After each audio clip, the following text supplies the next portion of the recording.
زمانے کی قسم تمام انسان خسارے میں ہے، سوائے ان کے جو ایمان لائے، جنہوں نے نیک عمل کیے، جنہوں نے ایک دوسرے کو حق کی نصیحت کی، جنہوں نے ایک دوسرے کو صبر کی تلقین کی۔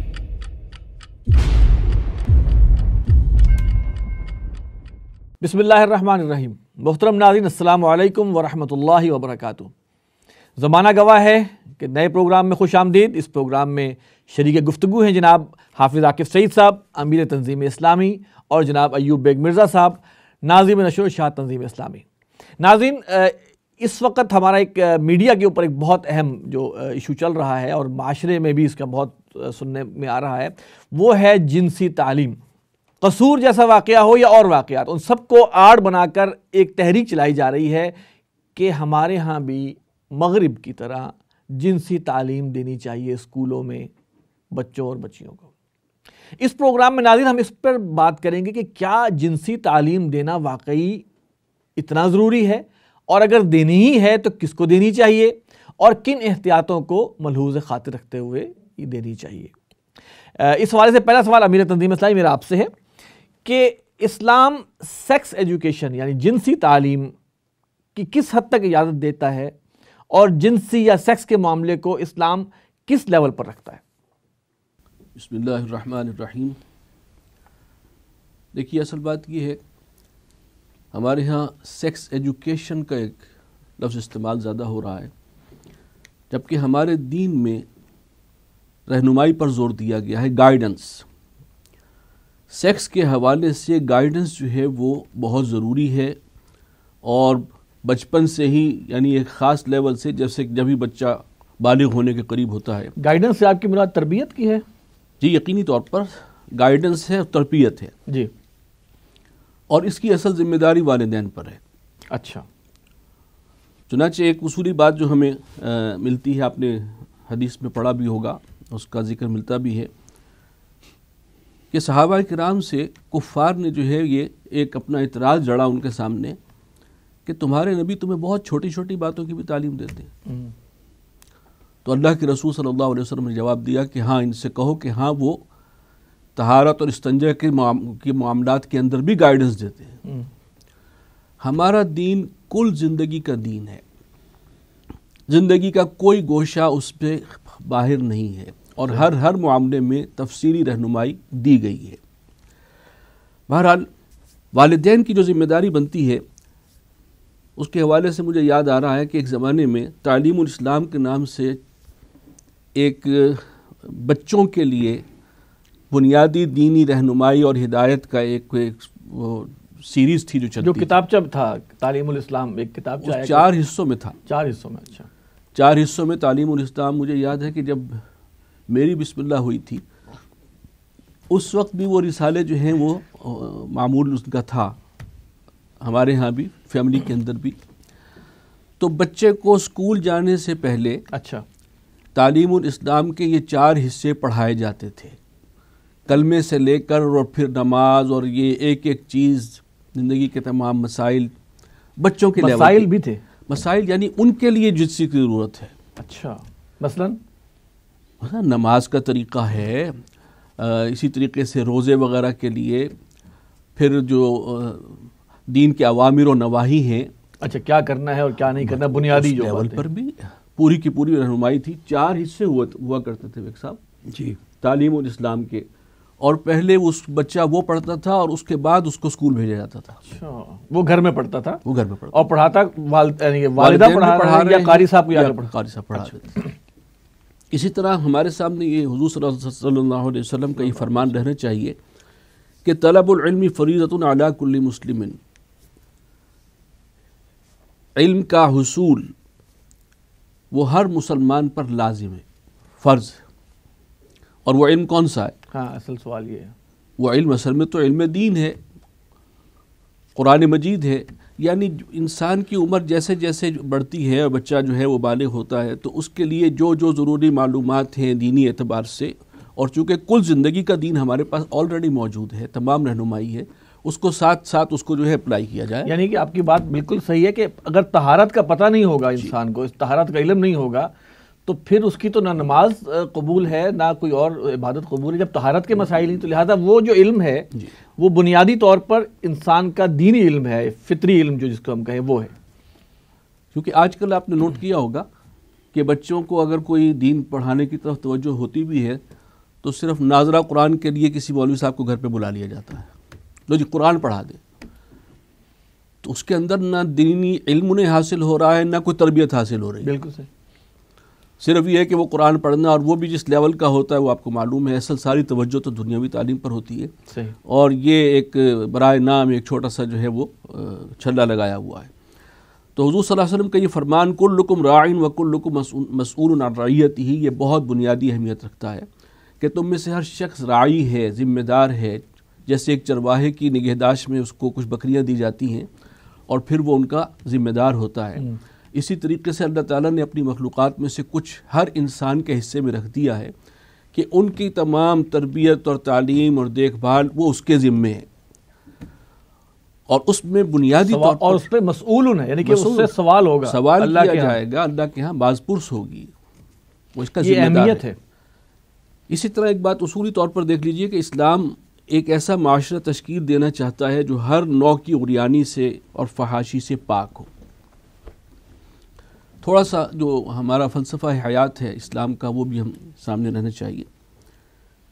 اور تمام نبیوں کا ایک ہی نیریٹو رہا ہے اس حوالے سے. حضور صلی اللہ علیہ وسلم آپ پر تو اتمام ہو گیا ہے، تکمیل ہو گئی ہے نبوت اور رسالت کی، لیکن اس سے پہلے بھی تمام انبیاء کی جو بنیادی تعلیمات تھی وہ وہی تھی. البتہ آپ کی تعلیمات تکمیلی درجے کی. تو چنانچہ ایک ہی نیریٹو رہا، وہ کیا ہے؟ اصل بات یہ ہے کہ ہم دنیا میں ہیں تو ہم کس حیثیت پہ ہیں. یہ دنیا دارالامتحان ہے. صحیح. ایک رب ہے جس نے پیدا کیا اور انسان کو اشرف المخلوقات بنایا اور اسے دنیا میں بھیجا، اور دنیا میں اس کا امتحان ہو رہا ہے. یہ دارالجزا نہیں ہے، یہ موج میلہ لوٹنے کی جگہ اصلاً نہیں ہے. ہاں انسان کا امتحان ہے، اس کو موقع دیا گیا ہے، لیکن 1,00,000 سے زیادہ نبیوں کے ذریعے اور 300 سے زیادہ رسولوں کے ذریعے نوع انسانی کو بتایا گیا کہ تم دارالامتحان میں ہو، اور اس طریقے کی زندگی گزارو گے تو امتحان میں کامیاب ہوگے، اور اس سے مختلف گزارو گے وہ بہت بڑا عذاب ہے اور ابدی ہے. چنانچہ اس پہلو سے اللہ تعالیٰ اس امتحان میں انسان کو آزماتا بھی رہتا ہے، خیر سے بھی شر سے بھی. اور اس نے انسان کے اندر خیر و شر کی تمیز بھی ایک رکھی ہے ضمیر کی شکل میں، نفس لوامہ اسے قرآن کہتا ہے. بعض بنیادی چیزیں ہیں جن سے نفس انسان خود واقف ہے، اس کا ضمیر اندر سے بول لوامہ ملامت سے نکلا ہے. جی ملامت سے، اور وہ خود اندر سے اس کی پکار آتی ہے جب وہ کوئی ایسا غلط کام کرتا ہے جو فطرت کے خلاف ہے، اور وہ خود محسوس کرتا ہے کہ یہ میرا اندر جو ہے وہ میرا ساتھ نہیں دے رہا اور میری مخالفت کر رہا. ضمیر کی آواز اس کو یہ ضمیر کی آواز ہے. اور پھر اللہ تعالیٰ نے اسی امتحان میں ہماری سہولت کے لیے انبیاء اور رسول بھیجے، کتابیں نازل کی. اور اسی آسمانی ہدایت کا ایک اہم گوشہ یہ ہے کہ یہ بھی بتایا کہ تمہارا سب سے بڑا دشمن شیطان ہے. اور شیطان کے حوالے سے بتایا کہ اس کا سب سے بڑا حربہ انسان کو پٹری سے اتارنے کے حوالے سے وہ فحش ہے، فحشاء. الشیطان یعدکم الفقر ویأمرکم بالفحشاء. بلکہ اور جگہ بھی فرمایا کہ یا ایھا الذین آمنوا لا تتبعوا خطوات الشیطان ومن یتبع خطوات الشیطان فإنہ یأمر بالفحشاء والمنکر. دیکھو شیطان کے نقش قدم پر نہ چلنا، ان کی باتوں میں نہ آ جانا شیطان کی، اور جان لو کہ شیطان کیا کرتا ہے، وہ تو تمہیں برا آمادہ کرتا ہے، اکساتا ہے فحش باتوں کی طرف اور منکرات یعنی گناہوں کی طرف تمہیں دھکیلتا ہے. اسی طرح فرمایا الشیطان یعدکم الفقر ویامرکم بالفحشاء. یہ فحاشی اور عریانی اس کا سب سے بڑا ہتھیار ہے انسان کو ڈیریل کرنے کے حوالے سے. چنانچہ قرآن مجید میں اور ہمارے دین اسلام میں ایک پاکیزہ زندگی کی بہت زیادہ اہمیت بیان کی گئی ہے، اور فحاشی اور عریانی کی ہر صورت اس کی کوئی گنجائش کسی طرح ہے ہی نہیں ہمارے دین اسلام. اور وہ صاف صاف جو ہے انسان کی گویا کہ عاقبت کو برباد کرنے والا راستہ ہے اگر وہ اس شیطان کے اس راستے پر چلے. یہ ہے اس وقت کی صورتحال.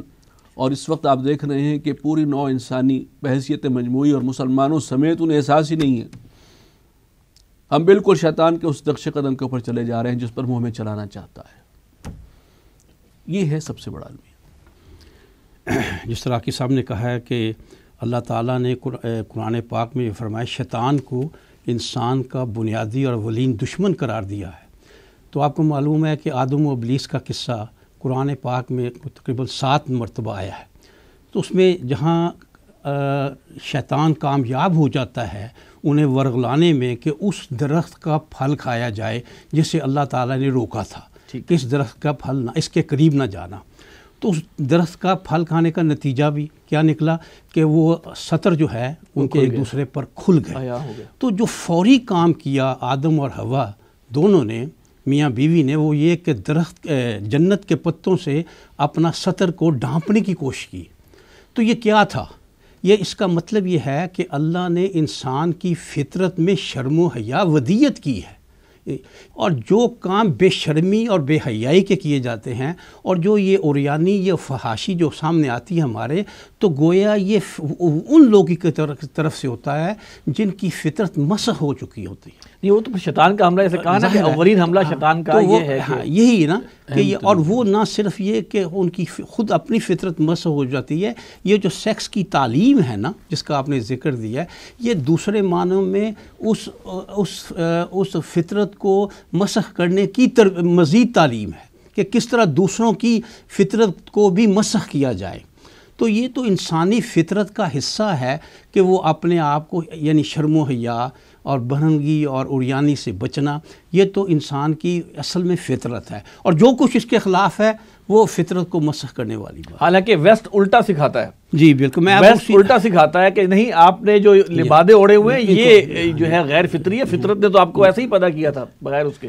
اچھا، اس میں میرا ایک تھوڑا سا ضمنی سوال ہے کہ گویا اسلام تعلیم دیتا ہے بچنے کی، جبکہ ہم جو آج کل جو سیکس ایجوکیشن کی جو بات آ رہی ہے وہ بیسیکلی آپ کو متعارف کروایا جا رہا ہے سیکس کے ساتھ. یعنی کہ یہ ایک تھوڑا سا ایک امتزاج یا ایک فرق نظر آتا ہے کہ جیسے آپ نے کہا کہ شیطان کا سب سے بڑا ہتھیار یہ ہے، تو گویا جو تعلیم اور تربیت، جیسے آپ نے کہا کہ وہ تعلیم الاسلام کے ذریعے ہوتی تھی یا جس طریقے سے بھی ہوتی تھی، وہ بیسیکلی یہ ہوتی تھی کہ آپ نے کیسے پاکیزہ رہنا ہے، کس طرح آپ نے بچنا ہے. یعنی کہ یہ نہیں ہوتا تھا کہ تم میں اگر ایک لڑکا اور ایک لڑکی ملے تو تمہیں ایسے کرنا چاہیے.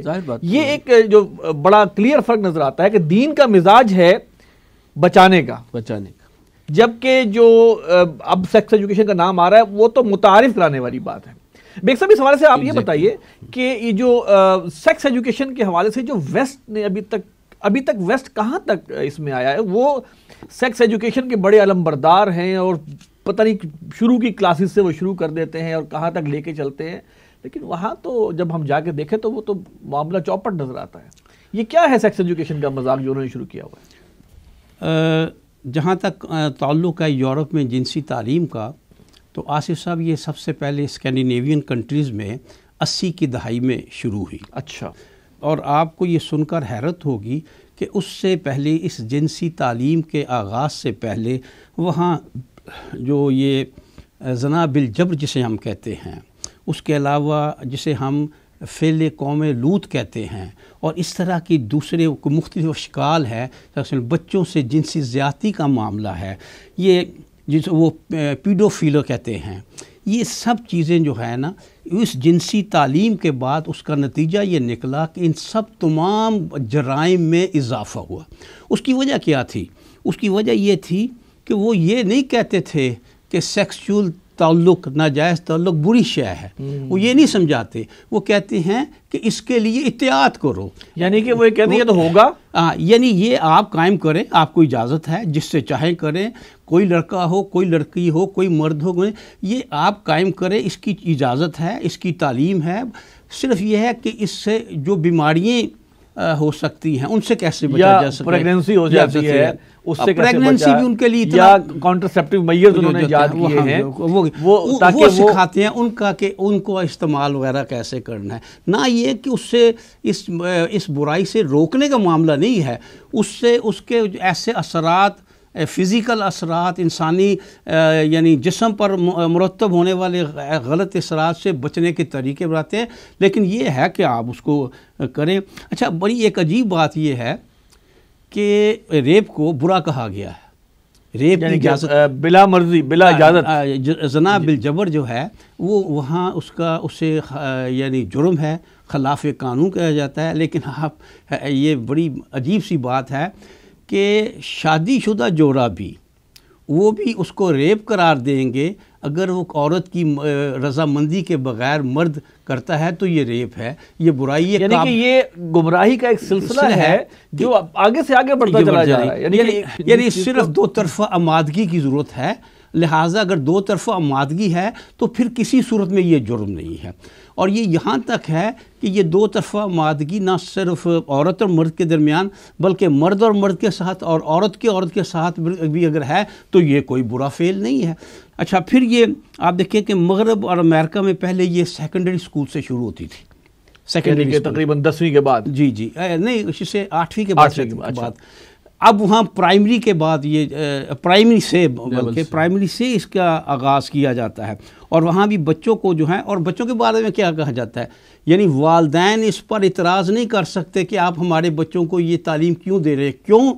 اس لیے کہ ریاست کا قانون یہ ہے، ریاست یہ سمجھتی ہے کہ بچوں کی اونرشپ جو ہے وہ والدین کی نہیں ہے، وہ بچوں کی اونرشپ جو ہے وہ ریاست کی ہے، لہٰذا ریاست جو انہیں سکھا رہی ہے وہ درست ہے۔ اسی لیے تو آپ نے سنا ہوگا کہ اگر والدین نے بھی تھپڑ رسید کر دیا بچے کو تو بچہ پولیس کو ٹیلی فون کر دیتا ہے، کیونکہ ریاست اس کی اونرشپ لے رہی ہے نا۔ تو یہ وہاں چیز آئی ہے جس کی وجہ سے بہت زیادہ بگاڑ جو ہے وہ پیدا ہوا ہے۔ جو اعداد و شمار بتاتے ہیں یورپ کے کہ سیکنڈری ایجوکیشن سے فارغ ہونے والا ہر لڑکا اور ہر لڑکی تقریباً وہ 100% تک جاتی ہے، بات چلو 100% آپ نہ کہ 99 پوائنٹ کر لیں کچھ احتیاطاً، وہ اس سیکسچول افیئر سے گزر چکا ہوتا ہے۔ بلکہ وہاں پہ تو یہ سننے میں آیا کہ اگر کسی لڑکی کا یا لڑکے کا کوئی فرینڈ اپوزٹ سیکس میں نہیں ہے تو اس کو سائیکالوجسٹ کے پاس لے جایا جاتا ہے کہ بھائی بچے میں کوئی اس کی کوئی سہیلی، بچی کا کوئی دوست نہیں ہے اور بچے کی کوئی سہیلی نہیں ہے، چیک کریں یہ پتہ نہیں سائیکالوجیکلی ٹھیک ہے کہ نہیں۔ اچھا، اس ساری چیز کے باوجود وہاں آپ یہ دیکھیں کہ اصل یہ ہے کہ وہاں ایک تعلیم یہ ہے کہ جبر سے کچھ نہیں ہو سکتا اور باہمی رضامندی سے جو چاہے آپ کریں، ایک طرف یہ تعلیم ہے۔ تو لیکن وہ آپ نے جو اعداد و شمار بتاتے ہیں کہ جو لوگ اس چیز کی تعلیم دیتے تھے جبر سے بچنے کی، اس میں ٹیلی ویژن کے اینکرز بھی تھے، ان میں کئی اساتذہ تھے، وہ بچوں سے جنسی زیادتی کرتے ہوئے زبردستی، یعنی ویسے بچوں سے جنسی کا تو وہاں منع ہے، بچوں کا معاملہ تو منع ہے، وہاں آمادگی کا یا نا آمادگی کا سوال نہیں ہے۔ بچوں کے معاملے میں قانون ہے کہ بچوں سے آپ جنسی یہ فعل نہیں کیا جا سکتا۔ وہاں وہی لوگ جو یہ پڑھاتے تھے وہ پکڑے گئے بچوں سے جنسی زیادتی کرتے ہوئے، اور ان میں کون تھے؟ ان میں پارلیمنٹ کے ممبر بھی تھے۔ اور پھر یہ جبر کے معاملے میں دیکھ لیجئے آپ، تضاد آپ کے سامنے آئے گا کہ لندن میں یہ جو اسکاٹ لینڈ یارڈ ہے، اس نے ایک یعنی آپریشن کیا، اس کا نام آپریشن فرن برج۔ اس میں انہوں نے چیک کیا تو انہیں معلوم ہوا کہ دنیا بھر سے عورتیں جو ہیں وہ سمگل کر کے لائی جاتی ہیں، اور لندن میں ایک جگہ ہے، جس طرح ہمارے ہاں بازار ہوتے ہیں، وہ لندن میں ایک جگہ ہے، اس جگہ میں ان کو رکھا جاتا ہے، اور مساج لیبر پارلر جو ہیں یہ کہہ کر انہیں وہاں ملازم رکھا جاتا ہے عورتوں کو، اور پھر ان سے یہ فعل جو ہے وہ کروایا جاتا ہے، اور اس کے بعد پہرے دار ہوتے ہیں۔ یعنی تضاد دیکھیے، ایک طرف ایک اس کو بہت بڑا جرم رکھا ہے، لیکن دوسری طرف ایک مارکیٹنگ ہو رہی ہے، ایک بہت بڑا بزنس ہو رہا ہے، اور اس پر بڑی کمائی ہے، بڑے پیسے، ٹورزم کا بزنس اس کے اوپر بہت زیادہ بیس کر رہا ہے۔ اس میں اب جو یورپ کی یا جو چیزیں وہ ہمارے سامنے ہیں، یعنی کہ وہ کسی سے چھپی ہوئی نہیں ہے، جو وہاں پر خاندانی نظام برباد ہو گیا، وہ سب جو لوگ کہتے ہیں، جو یورپ کو فالو کرنے والے کہتے ہیں سیکس ایجوکیشن کو کرنا چاہیے، اگر سیکس ایجوکیشن وہاں سے وہ یہ والی آنی ہے تو اس سے تو اللہ تعالیٰ بچائے۔ یہ جو کلنٹن کا ایک بڑا ڈاکٹر سارہ احمد رحمۃ اللہ علیہ بھی ذکر کیا کرتے ہیں، اس کے ایک جملے کا، اس نے اپنی صدارتی تقریر میں کہا تھا کہ عنقریب ہمارے قوم کی اکثریت جو ہے وہ ناجائز بچوں پر مشتمل ہوگی، ویڈ لاک کے ویڈ لاک کے بعد. تو آپ کا کیا خیال ہے یہ سیکس ایجوکیشن یہ کس طرف لے کے جا رہی ہے ان کو؟ یہ جو ہے یہ کیا ہے؟ یہ تو شیطان کے اس کے اوپر چلنے والی کوشش نہیں ہے؟ بالکل اس کے بالکل 100% شیطانی ترغیبات ہی تو ہے ساری کی ساری. ابھی جیسے ایوب بیگ صاحب بھی فرما رہے تھے کہ یعنی اب جو سیکس ایجوکیشن ہے اس کا ایک بہت اہم جز یہ ہے کہ یہ سمجھایا جاتا ہے کہ اگر کوئی مرد کے ساتھ کر رہا ہے، اپنی خواہش پوری کر رہا ہے، یا عورت کے ساتھ کر رہی ہے تو اس کو برا نہ سمجھا جائے.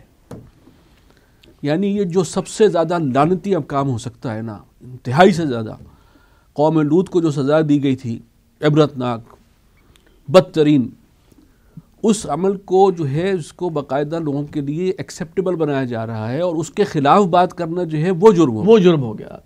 اندازہ کریں یہ شیطان بھی شاید یہاں تک نہ پہنچا ہوگا جہاں اب یہ پہنچ چکے.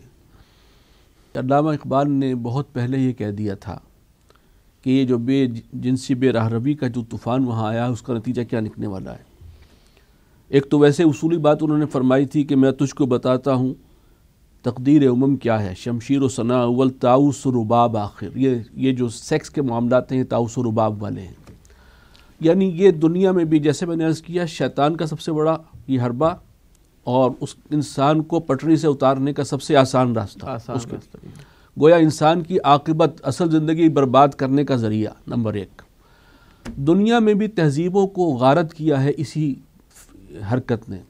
جہاں یہ چیزیں جو ہے جنسی راہروی بڑھی ہے وہاں پر تہذیبیں تباہ ہوئی ہیں.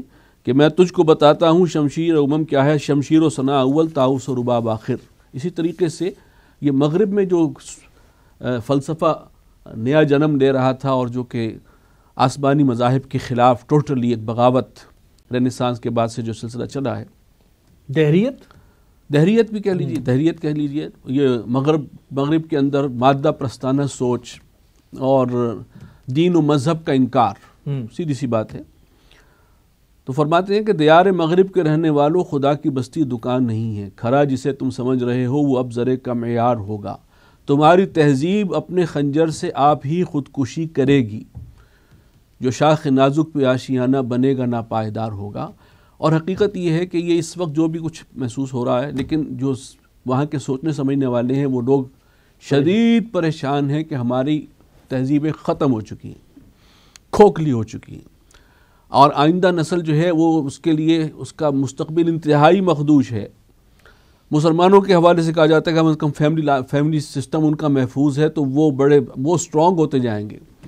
اور یہ جو کچھ انہوں نے کیا ہے ان کے بعد اگلی نسلیں جو ہے ناپید ہونے کا شدید امکانات پیدا. اس کی تو بڑی رپورٹیں آ رہی ہیں کہ کچھ عرصے بعد جو ہے وہ مسلمان ہی مسلمان ہوں گے، کیونکہ انہوں نے تو اب ان میئرز کو ایک تو شادی انہوں نے مشکل کر دی بلکہ ناممکن بنا دی آلموسٹ. اس کے بعد انہوں نے اولاد کے معاملے میں بھی کیا. تو یہ ایک قدرتی فینومینا ہے. ایک باقاعدہ ڈاکیومنٹری آئی تھی کہ اس فینومینا کے تحت آہستہ آہستہ یہ تمام تہذیبیں اپنی ختم ہو جائیں گی سوائے اسلام. تمہاری تہذیب اپنے خنجر سے آپ ہی خودکشی کریں گے. گویا اب یہ خود کر رہے ہیں. جو پاکستان میں ابھی جو ایک تحریک اٹھ رہی ہے سیکس ایجوکیشن کی، اس کے علم بردار کون لوگ ہیں؟ میں آپ سے عرض کیے دیتا ہوں. اس سے پہلے اس کا سن لیجئے کہ اسرائیل جو ہے یہودی جو یعنی اس کام کو پھیلانے میں سب سے آگے ہیں. اور آپ حیران ہوں گے کہ اسرائیل میں اس طرح یہ کام نہیں جس طرح وہ اس کو ایکسپورٹ کرتے ہیں. اسرائیل میں جتنی پورنوگرافی کے حوالے سے فلمیں بنتی ہیں دنیا میں جتنی بنتی ہیں نا، اس میں سے 70% اسرائیل میں بنتی ہیں. دنیا میں جتنی فلمیں کل بنتی ہیں نا ان میں سے 70% فلمیں اسرائیل میں بنتی ہیں. اور اسرائیل $2000 بلین کی سالانہ آمدن حاصل کر رہا ہے ان فلموں کے ذریعے. $2000 بلین ان فلموں کے ذریعے حاصل کر رہا ہے اور وہ دنیا میں پھیلا رہا ہے. اور اس سے یعنی آپ دیکھیں کہ اسرائیل بھی سمجھتا ہے کہ یہ وہ کام ہے جس سے انسانیت برباد ہوگی، اور اس نے کیونکہ اپنے سوا انسانیت کو برباد کرنا ہے لہٰذا وہ انسان سمجھتے نہیں نا اپنے سوا کسی کو، بالکل جینٹائلز ہیں، لہٰذا وہ ان سب کو جو ہے وہ اس کام پر لگا رہے ہیں. وہ سمجھتے ہیں کہ معاشرے کی بربادی اسی سے آئے گی، لہٰذا اسے دنیا میں پھیلاؤ. پاکستان میں سیکس ایجوکیشن کو پروموٹ کون کر رہا ہے؟ دیکھیں جی، پاکستان میں علماء سے بات کرتے ہیں بیگ صاحب، وہ آفینڈڈ ہو جاتے ہیں، وہ غصے میں آ جاتے ہیں، وہ شاید بات نہیں کرنا چاہتے، لیکن بات آ رہی ہے، میڈیا میں آ رہی ہے نصاب تعلیم کے اندر آہستہ آہستہ اس کو لایا جا رہا ہے. دیکھیں جی ان کا ایجنڈا کیا ہے آپ خیال میں؟ جی این جی اوز کا اس میں بہت رول ہے کہ عورت کی آزادی کس طرح. آپ نے حال ہی میں اخبارات میں کوئی فوٹو دیکھی ہوں گی کہ عورتیں اکٹھی ہو کر بائک پہ بیٹھی ہوئی ہیں اور یہ پنجاب گورنمنٹ کی طرف سے ایک بائک کا اس طرح کا شوگر کہ وومن آن ویلز، اور شاید یہ اس وزن پہ لیا گیا ہے جو امریکہ میں نہیں ہے میلز آن ویلز، کہ جو لوگ گھروں میں کھانے کا جن کو وقت نہیں ملتا ان کو راستے میں پرووائڈ کر دیا جاتا ہے. تو گویا وہ یعنی یہ یوں پیش کر رہے ہیں جیسے عورت بھی کمیونٹی ہے، اس کو بھی پیش کرو. تو یہ وومن آن ویلز جو کہا گیا ہے اس میں اور دی گیا ہے بے شمار عورتوں کو موٹر سائیکلیں دی گئی ہیں. اس سے کیا ہوگا؟ وہ بازاروں میں سڑکوں میں مل کر ہلا گلا کریں گی اور بتائیں گی کہ ہم آزاد ہیں. تو یہ ایک پروگرام ہے باقاعدہ، اس کو گورنمنٹ آف پنجاب کی طرف کے ہے، اخبارات میں یہ خبر شائع ہو چکی ہے. ایک طرف تو این جی یعنی کہ این جی اوز آپ سمجھ رہے ہیں کہ سیکس تعلیم کی تعلیم جو جی کہ اب ٹرو ورڈ استعمال ہو رہا ہے، اس میں نمبر ایک تعلیم وہ ہوگی جو باہر سے آئے گی، اس میں تعلیم وہ جی ہوگی جو باہر سے آئے گی. میں عرض کرتا ہوں کہ پہلے قدم کے طور پر یہاں عورت کو وہ مادر پدر آزادی دلانا چاہتی ہیں کہ پہلے مادر پدر آزادی یہاں عورت کو اس کی بنیاد رکھ دی جائے. پھر وہ جو مغرب میں جو کچھ ہوا ہے، جس طرح یہ سیکس کی تعلیم جو ہے وہ دی گئی ہے اور جو اس کے نتائج ہیں، وہ اس سیکس کی تعلیم کو نہیں اسی طرح پہلے یہاں زمین ہموار کر کے اسی طرح یہاں اس کو درآمد کیا جائے. اور سندھ میں تو شاید ایک آدھ اسکول میں یہ کوشش ہوئی ہے، اگرچہ اطلاعات یہ ہیں کہ لوگوں کی والدین کی کوششوں سے وہ ناکام ہوا ہے سلسلہ. لیکن یہ باقاعدہ ہمارے تعلیمی نصاب پر یہ حملہ بار بار کیا جا رہا ہے، اگرچہ وہ ابھی تک کامیاب نہیں ہوئے. لیکن یہ ہے کہ این جی اوز کا باقاعدہ یہ ایجنڈا ہے کہ وہ سیکس کی تعلیم کو اس کا حصہ ہمارے نصاب میں لے آئیں اور اس کا حصہ بنا دیں تاکہ مغرب کا وہ سارا جو ہے معاشرہ وہ یہاں منتقل. میں بھی آپ سے یہ پوچھنا چاہتا کہ یہ اس تعلیم کو یہاں لانے کا مقصد صرف وہی شیطانی ایجنڈے کی تکمیل ہے؟ جی ڈیفینیٹلی. دینی طبقات میں سے بھی بعض کو انہوں نے کنونس اس لیے کیا کہ جی اس انداز سے کہ سیکس ایجوکیشن ہونی چاہیے، پراپر نہیں ہوتی، اس کے نقصانات ہوتے ہیں. وہ جزوی طور پر بات صحیح ہے، لیکن اس کی راہ میں اصل میں تو وہ جو ایک تھوڑا سا حجاب رہ گیا ہے اس کو بھی ختم کرنا مقصود ہے کہ یہ بالکل ہی عام ہو اور یہ موضوعات اندر بچوں کے اندر بھی اسٹوڈنٹس کے اندر بھی ہر لیول کے اوپر عام ہونے شروع ہو جائیں اور پھر یہ چیز جو ہے وہ ایک نارمل بیہیویئر بن جائے اس قسم کی ساری حرکتیں کرنا. سندھ میں یہ بھی ہوا ہے کہ یہ این جی اوز جو ہیں وہ بعض علماء کے پاس گئی ہیں. اچھا علماء کے پاس گئی ہیں اور ان سے جا کر بڑے مخصوص انداز میں مخصوص باتیں پوچھی ہیں. پھر انہیں سیاق و سباق سے الگ کر کے تو اپنے مقصد کے لیے انہیں استعمال کیا گیا، اس لیے کہ علماء کے پاس میڈیا نہیں ہے پروپیگیٹ کرنے کا.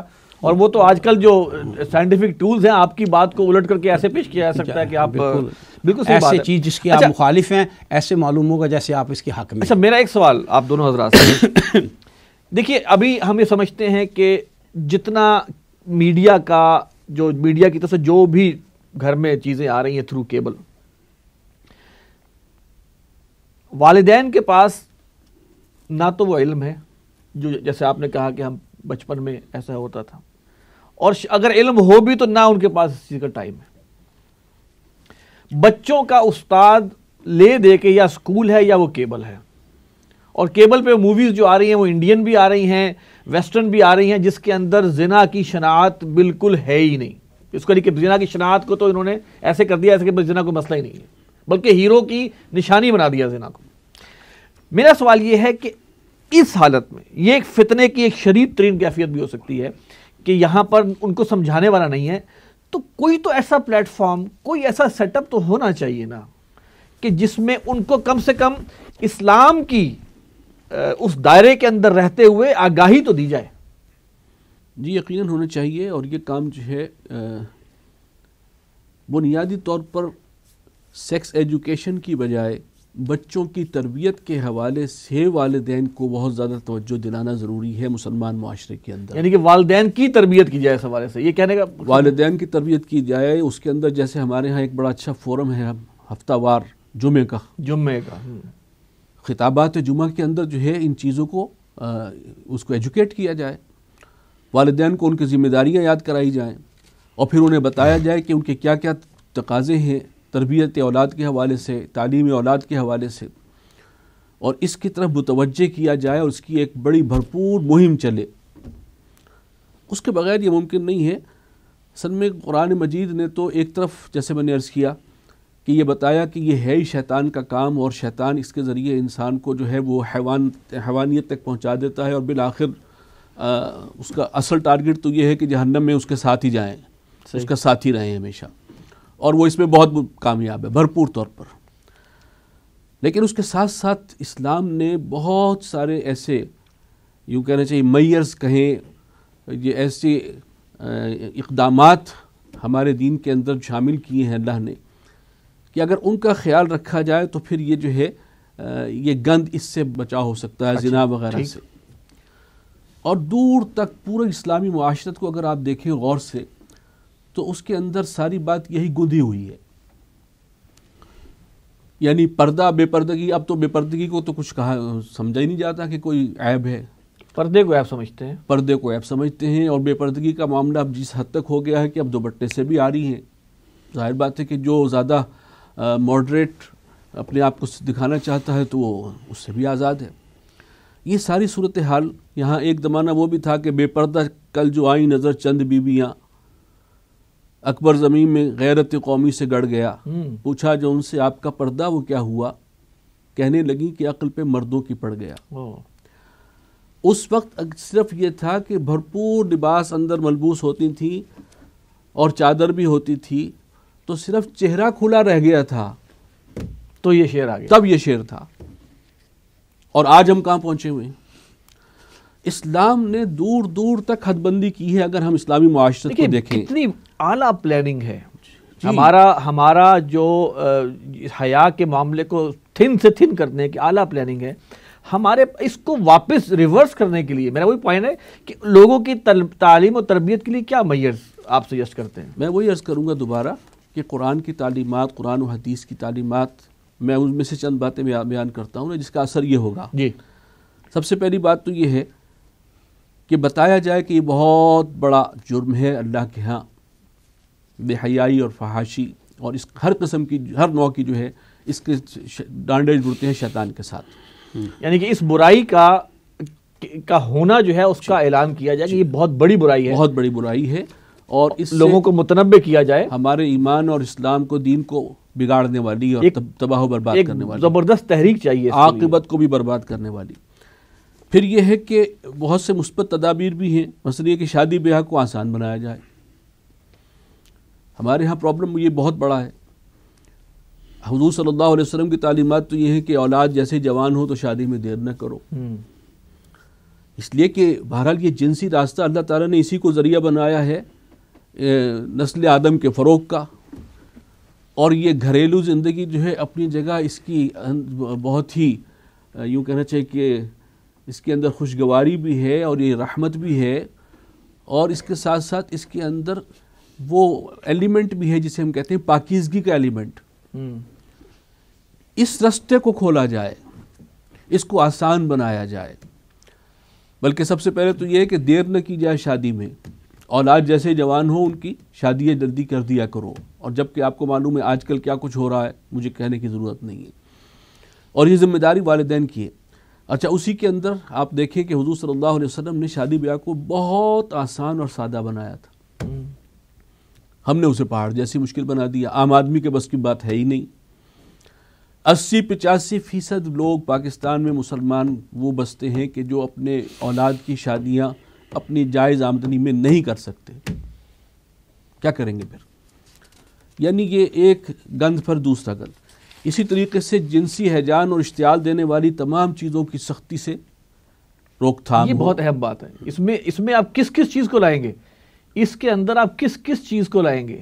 آپ یہ سوچیں تو صحیح کہ یہ جکڑے ہوئے ہیں جیسے ایک اژدہا کے اندر ہی جکڑے ہوتے ہیں، اور وہ اور آگے کی طرف ہمارا سفر جا رہا ہے، بڑی تیزی آگے سے آگے جا رہا ہے، یعنی کہ اس میں channels, cable media, print media, social media, کس کا نام لیں؟ کس کا نام لیں؟ قرآن مجید تو یہ کہتا ہے کہ کسی فحش بات کا نکالنا اور دوسرے تک پہنچانا یہ بھی فحش حرکت ہے. ان الذین یحبون ان تشیع الفاحشہ. ہاں ایک تو نا فحش بات کرنا وہ تو اور ہے، لیکن ایک ہے کہ کسی بے حیائی کی خبر ملی ہے. جی میں اسی کی حوالہ دے رہا تھا کہ وہ لوگ کہ جو ان الذین یحبون ان تشیع الفاحشہ، کہیں اگر کوئی کام ایسا غلط ہوا بھی ہے، زنا وغیرہ کا معاملہ ہوا ہے، اور پھر اس بات کو عام کرنا، پھیلانا، یہ بھی ناپسندیدہ ہے. جبکہ آج کل میڈیا کیا کر رہا ہے، کوئی گناہ ہوتا ہے اس کی ری انیکٹمنٹ ہوتی ہے، اس کو دوبارہ سے اس ماحول کو فلم بنا کے اور مصنوعی فلم بنا کے دکھائی جاتی ہے. یہ ظلم کما رہے ہیں. اور اچھا اب یہ آیت سامنے موجود ہے جو آپ نے پڑھی کہ جو لوگ پسند کرتے ہیں، سورہ نور کی آیت ہے، اس کا کہیں پہ کوئی ذکر نہیں ہے. اور تمام میڈیا مالکان، تب چاہے وہ پرنٹ ہو، سوشل ہو، کچھ بھی ہے، وہ اس سے ہمارے پاکستان مسلمان بھائی جو ہیں بالکل نچند ہو کے بیٹھے ہوئے ہیں، سوائے اسلام اخبار کے، سوائے اسلام اخبار کے. صحیح کہہ رہے ہیں، باقی نچند ہو کے بیٹھے ہوئے ہیں، بلکہ آگے سے آگے بڑھتے چلے جا رہے ہیں. لیکن اس میں ایک میں چیز عرض کروں گا کہ جناب ان لوگوں کا ہاتھ پکڑنے والا بھی تو کوئی نہیں ہے. ہماری جو دینی جماعتیں ہیں وہ کون سا کوئی کردار ادا کر رہی ہیں؟ جی یہ ایک الگ داستان عالم ہے. اسی طریقے سے شراب، منشیات، رقص و سرود، موسیقی بھی، اور موسیقی تو ہر جگہ پر ہے، ہر لیول پر ہے، چاہے وہ موبائل فون کی رنگ ٹون ہی کیوں نہ ہو. مردوں اور عورتوں کا اختلاط، اس کی روک تھام اسلام کرتا ہے سختی سے. اگر ظاہر بات ہے پروگرام ہوں گے، کوئی شادی ہے، کوئی ولیمہ ہے، لیکن سیگریگیشن ہونی چاہیے. عورتوں کو الگ بٹھایا جائے، مردوں کو الگ بٹھایا جائے. یونیورسٹیز میں آج کل جو نئی یونیورسٹیز کھلی ان میں کیا حال ہے؟ جا کے انسان کی جو ہے وہ سب کچھ نظر جھک جاتی ہے شرم سے. جی یہ سب جو ہے یہ ان تعلیمات کے خلاف ہے جو اسلام کی تعلیمات ہیں. اتنی گمبھیر موومنٹ ہے، اتنی گمبھیر موومنٹ ہے. بیگ صاحب کیا سجیسٹ کریں گے آپ اس کے کیسے کریں گے اس کا مقابلہ؟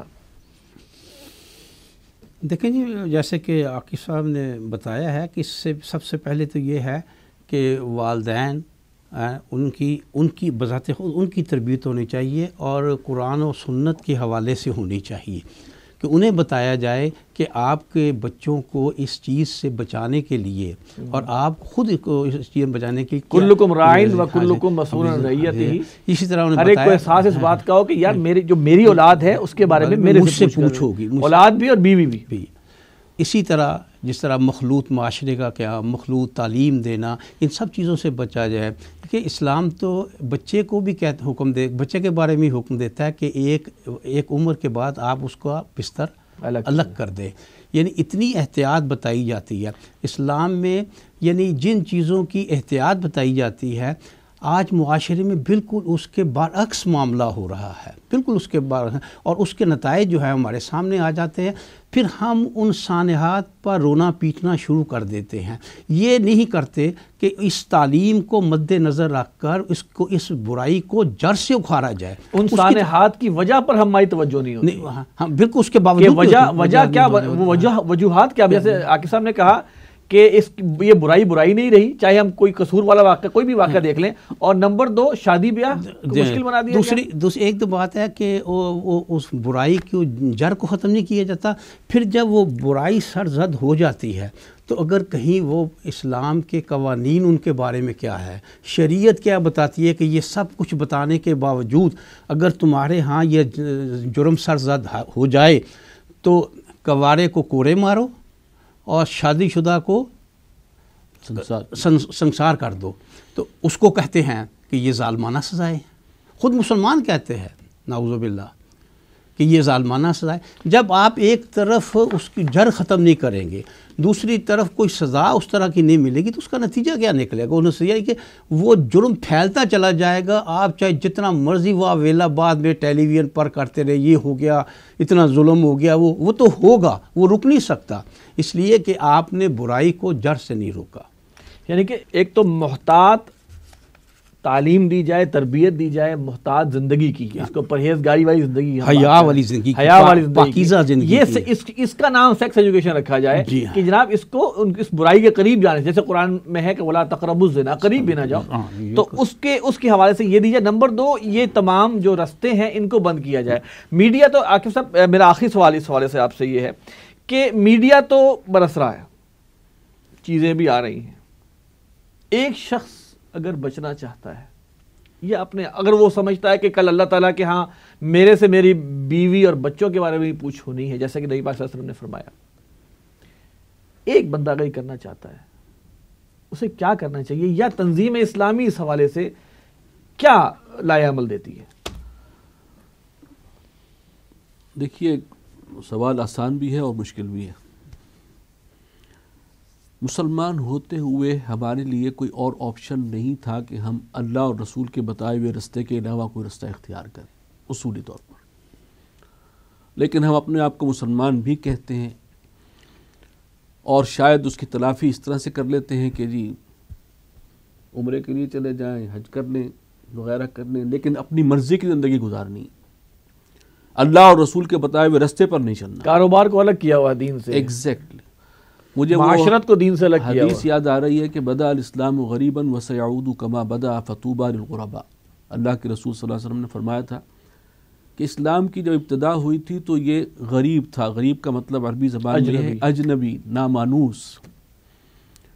فرمایا وسیعود کما بدا، بہت جلد یہ پھر لوٹ جائے گا اسی حال پر جیسے کہ اس کی ابتدا ہوئی تھی، فطوبى للغرباء، یعنی پھر یہ اسلامی سارے شعائر جو ہیں نظر انداز، اسلامی تعلیمات نظر انداز ہونی شروع ہو جائیں گی، اور انسان اپنی مرضی کی زندگی گزارے گا اور کہے گا میں مسلمان ہوں۔ تو فرمایا فطوبى للغرباء، خوشخبری صرف ان کے لیے ہے کہ جو خود اجنبی بننا قبول کر لیں، یعنی کہ اسلام کے دامن کو مضبوطی سے تھامیں، چاہے لوگ مذاق اڑائیں، بلکہ لوگ دعوتوں میں نہیں بلائیں گے کہ پردہ کرتے ہیں، صحیح بات ہے، ٹھیک ہے، ولیموں میں نہیں بلائیں گے، پردہ آپ کو آئسولیٹ کرتے چلے جائیں گے۔ اب آپ دیکھیے اسلامی تعلیمات آج کتنی اجنبی لگ رہی ہیں کہ حضور کا فرمان ہے اور اسلام کی تعلیمات ہیں کہ المرأۃ عورۃ، عورت تو پوری کے پوری چھپانے کے لائق ہے، اس کا پورا جسم ہی ستر ہے، یہ ہضم ہی نہیں ہوتا ہماری یہاں اس کے آج کل کی جدید عورتوں کو۔ محرم کے سامنے بھی صرف چہرے کی ٹکیا، ہاتھ اور پاؤں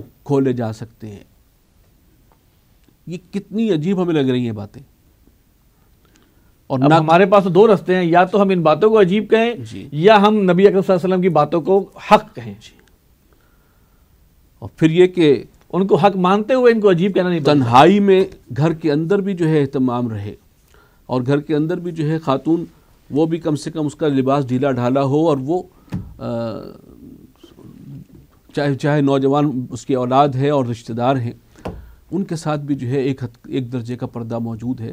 یہ ساری تعلیمات ایک شخص چاہے تو بیسیکلی آپ کے کہنے کا مقصد ہے کہ اس کو وہ غرباء کی فہرست میں آنا چاہیے، وہ ان چیزوں سے اپنے آپ کو اپنے تئیں، جی بالکل صحیح ہے، کیبل نکالے گھر سے، بالکل بالکل، ہمیں اپنے دین کو بچانا ہے اور اپنے لیے آخرت کے حوالے سے اپنی فکر کرنی ہے۔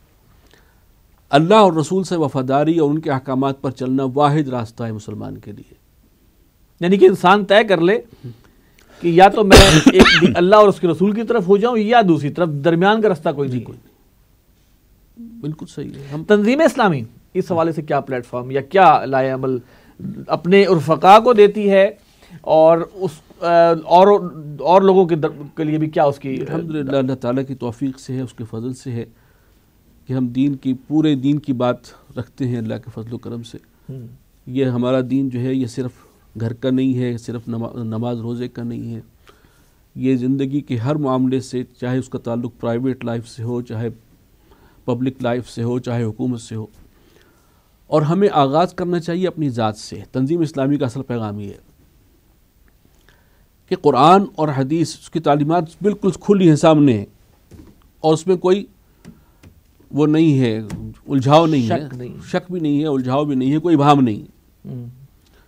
اب اگر واقعی سچے مومن ہیں، حضور صلی اللہ علیہ وسلم کے وفادار ہیں، اللہ کے وفادار ہیں، تو سب سے پہلے اصل دین کو اپنے وجود پر قائم کریں، اور اپنے گھر والوں پر قائم کریں، اپنے گھر میں اللہ کے دین کو قائم کریں، اور پھر دوسروں کو اس کی دعوت دیں اور ان کو متوجہ کریں کہ بھائی آپ کو بھی اللہ نے مسلمان بنایا، اللہ کا شکر ادا کرو۔ اگر ہندو گھرانے میں پیدا ہوتے تو کیا امکان تھا کہ تم حق کو قبول کر کے اور اپنا مذہب بدلتے اور اسلام لاتے۔ یہ جو اللہ نے ہم پر فضل کیا ہے تو ہماری گرفت بھی زیادہ ہے، پکڑ بھی زیادہ ہے، اور پھر بھی ہم اللہ کی ناشکری کر رہے ہیں اور اللہ کے احکامات ہمارے سامنے ہوتے ہوئے بھی ان کی دھجیاں بکھیرتے ہیں۔ یہ جب تک سوچ نہیں ہوگی ہمارا اصلاح نہیں ہو سکتی۔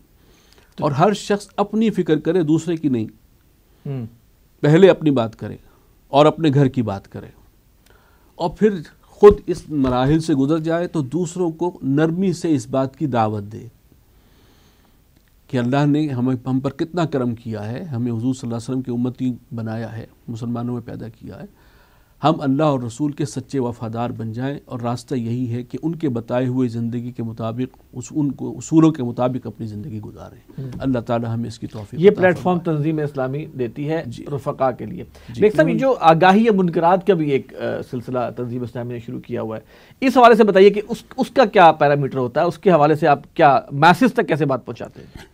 دیکھیں، اس میں صورت میں ہمارے مختلف حلقے جو ہیں وہ ہر ایک وقفے سے سہمائی یا 2 ماہ کے بعد پلے کارڈز پر وہ چیزیں لکھ کر جن کا اسلام حکم دیتا ہے، اور وہ چیزیں لکھ کر جن سے اسلام روکتا ہے، وہ سڑکوں پہ آتے ہیں بغیر کسی قسم کی ٹریفک کو بلاک کیے، کسی قسم کی خلاف ورزی کرتے ہوئے بڑے پرامن طریقے سے، اور پھر ان میں سے ایک جو ہے وہ اس مسئلے پر، وہ سیاسی معاملات پر بھی کیا جاتا ہے، وہ معاشی معاملات پر بھی کیا جاتا ہے، وہ معاشرت کے اسلامی کا معاشرتی نظام کے اس پر بھی کیا جاتا ہے۔ پھر ان لوگوں میں سے کوئی ایک رفیق اس حوالے سے گفتگو کرتا ہے اور لوگوں کو یہ بتاتا ہے کہ اسلام اس حوالے سے ہماری یہ رہنمائی کرتا ہے۔ ٹریفک تو نہیں روکتے آپ؟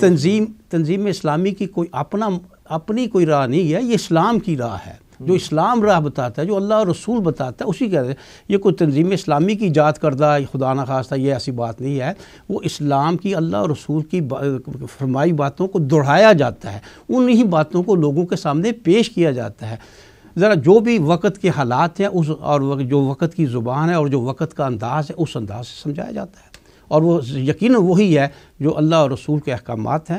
وہ تنظیم اسلامی کے وہ اپنی پیدا کردہ یا اپنے ایجاد کردہ نہیں ہے، وہ انہی اللہ اور رسول کے پیغامات کو لوگوں تک پہنچانے کی مختلف انداز میں کوشش کی جاتی ہے۔ ایک بات پوٹینشلی تو آ گئی ہے، حاصل تنظیم اسلامی جو قائم ہوئی ہے وہ تقاضا تو کرتی ہے اپنے ہر فرد سے یہی کہ سب سے پہلے ہم اپنے وجود پر اللہ کے دین کو قائم کریں اور اپنے گھر میں اللہ کے دین کو قائم و نافذ کریں، اور دوسروں کو پھر اب اس دین کی دعوت اور تبلیغ دیں، امر بالمعروف کریں، نہی عن المنکر کریں، نیکی کی طرف لوگوں کو بلائیں، منکرات سے آگاہ بھی کریں اور ان سے منع بھی کریں۔